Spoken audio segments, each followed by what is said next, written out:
अस्सलाम वालेकुम स्टूडेंट्स। तो हम डिस्कस कर रहे थे classical theory of latest heat capacity. Classical theory of latest heat capacity last इस इक्वेशंस तक हम ड्राइव कर चुके थे। अब ये इक्वेशन जो है तो ये रिप्रेजेंट कर रही है एवरेज एनर्जी। यहाँ पर ये इक्वेशन सिंपलीफाई नहीं हुई, इसे अब हमने फर्दर सिंपलीफाई करना है।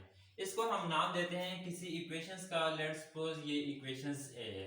अब अपनी प्रीवियस लेक्चर जो है वो देख लें, वहां पर जो इक्वेशंस आ रही है तो उस इक्वेशंस के लिहाज से आप नेक्स्ट इक्वेशंस को नाम दें।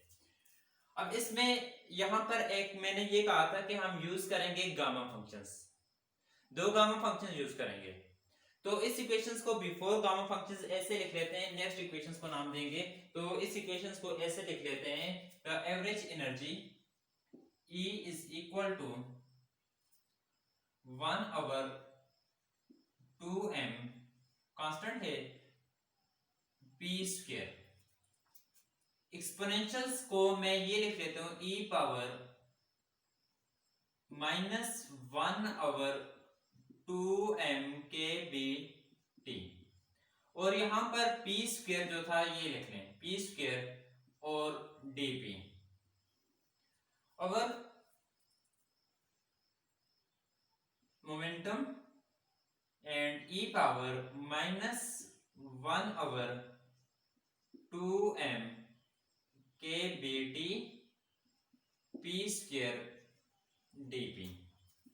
अब इसी तरीके से इसको भी ऐसे ही लिखना है, 1/2m not omega square, omega square है ये 1/2m omega not x square, ये चीज है। तो 1/2m omega naught square constant है x, और यहां पर x square, e power minus को बाहर लिख लें -m omega naught square over 2k bt, और x स्क्वायर को ये लिख लें साथ यहां पर dx over x e power, तो इसी तरीके से -m omega naught square over 2k bt x square dx, और इसको अब नाम दें इक्वेशंस या कोई भी नाम दे दें।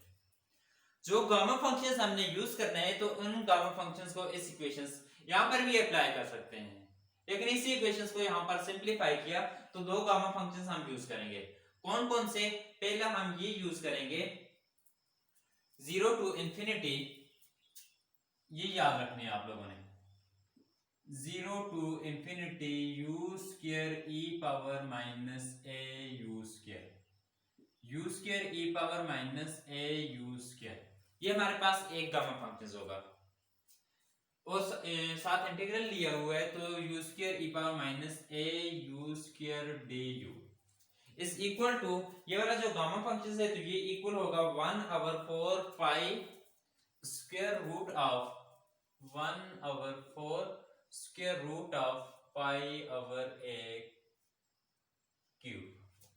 ये याद रखना है, 0 टू इंफिनिटी इंटीग्रल में u square e power minus a u square du is equal to 1/4 square root of pi over a cube. और दूसरा कौन सा यूज करेंगे? दूसरा हमारे पास ये होगा 0 टू इंफिनिटी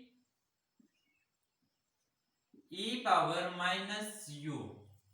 अब इसके साथ पहले हमने ये लिखा था तो इसको हम जस्ट ये लिखेंगे e power minus a u square du। इसको हम ये कहेंगे कि ये इक्वल है 1/2 pi over a is equal to 1/2 pi over a। अब देखें इस इक्वेशंस की तरफ आते हैं, तो ये क्या है? लेट अगर इसे कहें कि ये u स्क्वायर है, ये u स्क्वायर है, p को u कहें, e पावर माइनस तो है a 1/2m के bt ये a, और ये क्या बन जाएगा u स्क्वायर dp था, तो ये, तो इसको अब हम सॉल्व करते हैं। इसको सॉल्व करने के लिए हम ये कहेंगे इस इक्वेशंस का ये 4 फैक्टर आ रहे हैं तो 4 के ऊपर हम ये अप्लाई करेंगे। तो पहला फैक्टर हम ये लेते हैं, एक एक फैक्टर को सॉल्व करेंगे। 1/2m ये बन जाएगा 1/2m p square e raise power -1/2m के bt p स्क्वायर dp किसके इक्वल होगा? Is equal to 1/4 square root of pi over a cube is equal to 1/4 pi over a cube. a क्या है? तो ये वाली टर्म 1/2m के bt, ये वाली टर्म किसके इक्वल है? ये a के इक्वल है। तो ये बन जाएगा 1/2m के bt क्यूब के इक्वल। और साथ यहां पर ये बन जाएगा 1/4, ये फार्मूला के साथ आ जाएगा, लेकिन 1/2m भी इसके साथ आ रहा है, 1/2m। तो अब ये बन जाएगा 1/2m p square e raise power -1/2m के bt p square dp is equal to, इसको मल्टीप्लाई करेंगे 1/8m और पाई इसकी जगह पर क्या रहेगा? तो ये ऊपर चला जाएगा 2m के bt क्यूब। इसको नाम दें इक्वेशंस ए, स्मॉल ए से रिप्रेजेंट करें। ये तो हमने सॉल्व कर लिया। अब इसकी बात करते हैं, ये किसके इक्वल है? फैक्टर क्या है हमारे पास? Integral e raise power -1/2m के bt p square dp is equal to, किसके इक्वल होगा? ये देखें, ये फार्मूला हम यूज माइनस a क्या है? 1/2m के bt, u स्क्वायर तो p स्क्वायर लिखा हुआ है, du dp लिखा हुआ है, is equal to 1/2 pi over a is equal to 1/2 square root of pi over a। Over a क्या है? तो ओवर a 1/2m के bt। तो नेक्स्ट स्टेप में ये ऊपर चला जाएगा, मैं यहां से डायरेक्ट इसे लिख लेता हूं। तो ये बन जाएगा पाई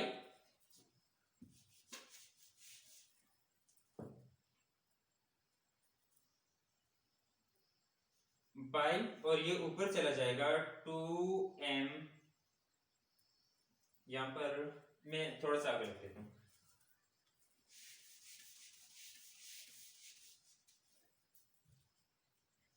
इज इक्वल टू ये 1/2 square root of pi 2m K bt।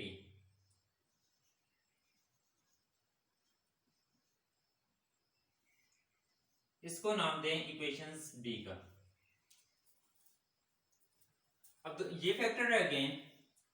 अब इसको देखें तो ये किसके इक्वल बन जाएगा? 1/2m omega naught square x square e raise power -m omega naught square over 2m K bt x square dx is equal to, ये formula देखें, u square e raise power minus a, ये whole term a, u square तो इसकी जगह पर x square du था तो dx लिख लेंगे, इज इक्वल टू, ये किसके इक्वल होगा? ये बन जाएगा इज इक्वल टू 1/4, यहां पर इसकी जगह 1/4 square root of pi over a cube. तो पाई ओवर a क्यूब, इसी का हम क्यूब लिखेंगे, इसी का क्यूब लिखेंगे तो ये देख लें 1/2, ये तो अपनी जगह पर होगा 1/2 m⍵0² इज तो इसकी जगह पर क्या रहेगा, इसको जब सिंप्लीफाई किया 1/4 pi square root of pi over A cube है। तो यहां पर ए क्यूब की वैल्यू क्या है, ये बन रही है m⍵0 स्क्वायर ओवर 2 kBt, इसका क्यूब हो जाएगा। अब ये देखें is equal to 1/2 m⍵0 square, 1/2 और ये 1/4 तो ये 1/8 स्क्वायर रूट ऑफ पाई, जब ये वाला फैक्टर ऊपर चला जाएगा तो ये पाई 2 kBt ओवर m⍵0 स्क्वायर, इसका क्यूब।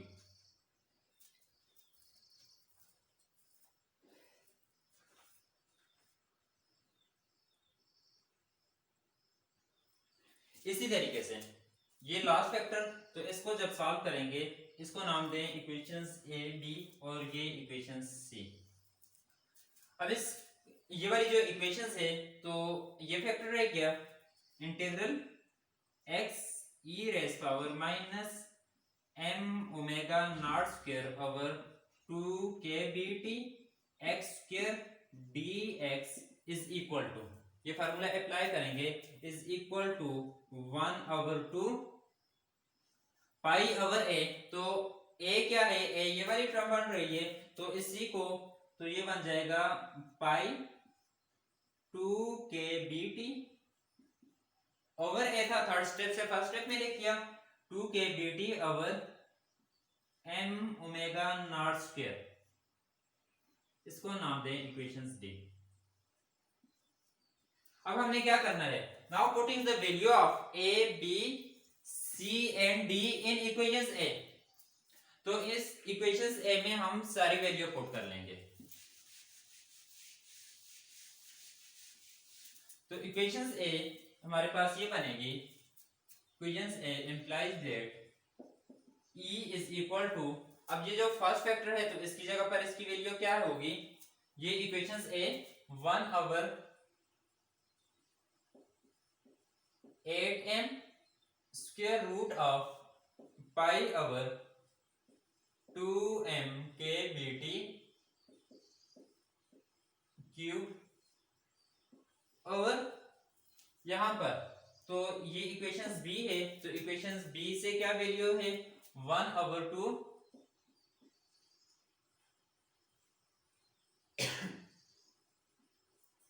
पाई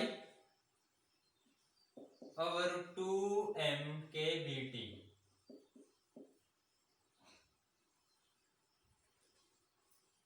प्लस, अब ये वाली टर्म तो इसकी वैल्यू इक्वेशन सी से, इक्वेशन सी कौन सी है, ये वाली 1/8 m⍵0 स्क्वायर और साथ square root of pi 2 kBt over m⍵0 square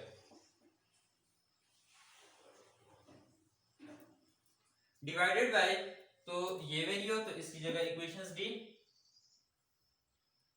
1/2 square root of pi 2 kBt, इसके साथ क्यूब भी होगा ओवर m⍵0 स्क्वायर। अब ये वाली जो इक्वेशंस है इनकी हमें जरूरत नहीं है,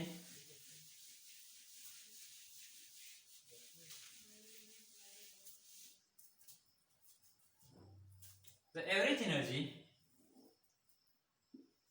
E is equal to, जब ये कैंसिल हो जाएगा 1/8 तो 1/2 यहां पर रहेगा 1/4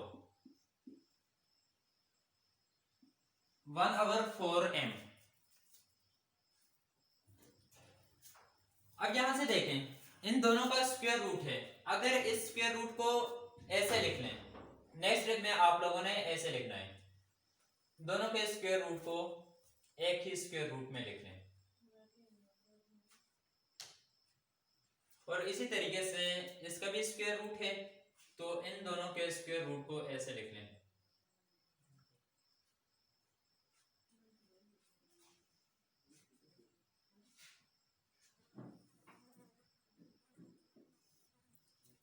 यहां से अब एक लिख दिया तो ये पाई इसके साथ कैंसिल होगा, ये इसके साथ कैंसिल हो जाएगा, तो बाकी यहां पर स्क्वायर रहेगा। इसको ऐसे लिख लें 2m के बी टी और इसका स्क्वायर, क्योंकि ये इसके साथ पावर के साथ कैंसिल, प्लस अब यहां पर भी ये रहेगा 1/8, तो ये कैंसिल होकर 1/4 m ओमेगा नॉट स्क्वायर। अब ये पाई और पाई कैंसिल हो जाएंगे, ये इसके साथ कैंसिल हो जाएगा, तो 2k beta over m omega naught square whole square. ये स्क्वायर इसके साथ और ये इसके साथ कैंसिल हो जाएंगे। The average energy is equal to 1/4m 2m k beta plus 1/4m omega naught square 2k beta over m omega naught square। जो टर्म कैंसिल हो रही है यहां से ये इसके साथ, तो average energy is equal to 1/2 K B T plus 1/4, तो 2 इसके साथ cancel 1/2 m omega naught square cancel, तो 1/2 के बी टी, तो half K B T plus half K B T, E is equal to half K B T, तो ये के B T, इसको नाम दें इक्वेशंस बी का, तो ये हमारे पास क्या होगी, एवरेज एनर्जी आ जाएगी। इसी एवरेज एनर्जी से हम फाइंड करेंगे total energy, the total vibrational energy of a crystal containing n rotational atoms in 3 and 1 dimensional harmonic system। तो 3 and 1 dimensional harmonic system जब होगा तो उसमें टोटल एनर्जी को हम ये लिखेंगे द टोटल एनर्जी E, तो टोटल एनर्जी को अब यहां पर हम ऐसे लिखेंगे E is equal to, harmonic oscillator है तो उसके लिए 3n और साथ ये एवरेज एनर्जी। अब इसमें वैल्यू पुट कर लें तो E is equal to 3n के बी टी एवरेज एनर्जी की वैल्यू, तो ये इक्वेशन सी जो है तो ये रिप्रेजेंट करेगी 3 डायमेंशनल केस में टोटल एनर्जी को, और इक्वेशन बी जो है तो इक्वेशन बी रिप्रेजेंट कर रही है average energy of the system को। अब इसी इक्वेशन से अगर हम फाइंड करें, इस इक्वेशन से फाइंड करें द मोलर हीट कैपेसिटी, तो मोलर हीट कैपेसिटी फाइंड करेंगे तो उसका फार्मूला क्या होगा, एट कांस्टेंट वॉल्यूम, तो constant volume molar heat capacity का फार्मूला हमारे पास ये बन जाएगा CV is equal to the molar heat capacity at constant volume, CV is equal to partial E over partial T at constant volume। ये देखिए ये E है total energy of the system in 3 dimensional, तो CV is equal to partial over partial T, तो इसकी value 3n के B T, ये हम एट ले रहे हैं एट कांस्टेंट, तो ये रहेगा CV, तो T जो होगा तो इसका डेरिवेटिव लेंगे 1, तो जस्ट ये रहेगा 3n के बी टी जो होगा 1, तो जो कि CV इज इक्वल टू, ये इक्वल होगा 3r के इक्वल। जब इसकी हम वैल्यू पुट करेंगे ये 3r के इक्वल है, तो यहां पर इसकी वैल्यू आ जाएगी 6 CV is equal to 6 calorie mole पर केल्विन, ये इसकी वैल्यू बन जाएगी। अब ये जो इक्वेशंस है, तो इस इक्वेशंस को हम देखते हैं पेटेट्स लॉ से, कि पेटेट्स लॉ ये क्लासिकल थ्योरी जो है, तो क्लासिकल थ्योरी में पेटेट्स लॉ का क्या रोल है।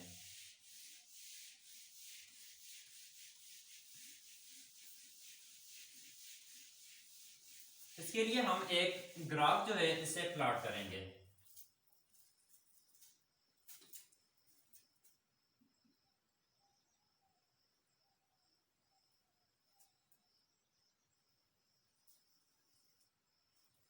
हॉरिजॉन्टल डायरेक्शंस में हम टेम्परेचर T लेंगे और वर्टिकल डायरेक्शंस में स्पेसिफिक हीट। पेटेट्स लॉ ये था क्लासिकल थ्योरी, या जिसे डुलांग्स भी कहते हैं। तो पेटेट्स लॉ ये था कि हर टेम्परेचर के ऊपर specific heat, molar specific heat, ये 3R है, ये वैल्यू आ रही है। हर सब्सटेंस जो होगा तो उसका स्पेसिफिक हीट जो होगी, तो ये इंडिपेंडेंट ऑफ टेम्परेचर है। यहां पर देखें टेम्परेचर कम है, यहां पर ज्यादा हो रहा है, तो ये इंडिपेंडेंट ऑफ टेम्परेचर है, तो मोलर स्पेसिफिक हीट हर टेम्परेचर हर मटेरियल की सेम रहेगी। लेकिन जब ये तो क्लासिकल थ्योरी थी, लेकिन जब एक्चुअली इसे देखा गया तो एक्चुअली हमारे पास ये केस बन रहा था कि अगर हम कोई मटेरियल ले लेते हैं, सिलिकॉन, जर्मेनियम, सिल्वर, तो इसके लिए ये था, ये सिलिकॉन है, तो लेट्स सपोज ये हमारे पास यहां पर टेम्परेचर है, इस टेम्परेचर को हम कहते हैं कि ये रूम टेम्परेचर है। अगर कोई ऐसा मटेरियल जिसका हम टेम्परेचर रूम टेम्परेचर से कम कर दें, यहां तक ये रूम टेम्परेचर है, रूम टेम्परेचर से मटेरियल कौन सा है, सिलिकॉन है, तो उसका कम कर देंगे तो specific heat, molar specific heat भी उसकी रिड्यूस हो रही है, और एक पॉइंट ऐसा है कि ये मोलर स्पेसिफिक हीट भी 0 और टेम्परेचर भी इसका 0 हो रहा है। ये किसके लिए, ये सिलिकॉन के लिए है। अगर हम जर्मेनियम ले रहे हैं तो जर्मेनियम के लिए भी इसी तरीके से ये रिड्यूस हो रहा है, यहां पर ये 0 हो रहा है। अब अगर ये जर्मेनियम के लिए और ये सिल्वर के लिए अगर लें, तो सिल्वर के लिए भी, अब देखें क्लासिकल थ्योरी और डुलांग्स पेटेट्स लॉ ये वैलिड्स थे कि रूम टेम्परेचर से आगे, ये रूम टेम्परेचर से आगे तो सब मटेरियल है, उनकी स्पेसिफिक हीट तो कांस्टेंट है, मोलर स्पेसिफिक हीट कांस्टेंट है। लेकिन क्लासिकल थ्योरी या पेटेट्स लॉ या डुलांग्स लॉ ये फेल हो गया एट रूम टेम्परेचर से बिलो। रूम टेम्परेचर से बिलो इसके लिए मोलर स्पेसिफिक हीट जो होगी, तो इसकी constant value CV is equal to 3R ये आ रही थी 5.96 जो कि 6 के इक्वल है। तो इन्होंने कहा था कि ये हीट कांस्टेंट होगी, लेकिन एक्चुअली जो वैल्यू देखी तो वो वैल्यू रूम टेम्परेचर के ऊपर रिड्यूस हो रही थी। तो क्लासिकल थ्योरी रूम टेम्परेचर से आगे तो यहां तक एक्सप्लेन कर रही थी, लेकिन उससे कम टेम्परेचर के ऊपर इसे एक्सप्लेन नहीं कर सकी। अब ये जो पॉइंट था, तो इस पॉइंट को फिर एक्सप्लेन किया आइंस्टाइन थ्योरी ने। तो नेक्स्ट लेक्चर में हम आइंस्टाइन थ्योरी को डिस्कस करेंगे।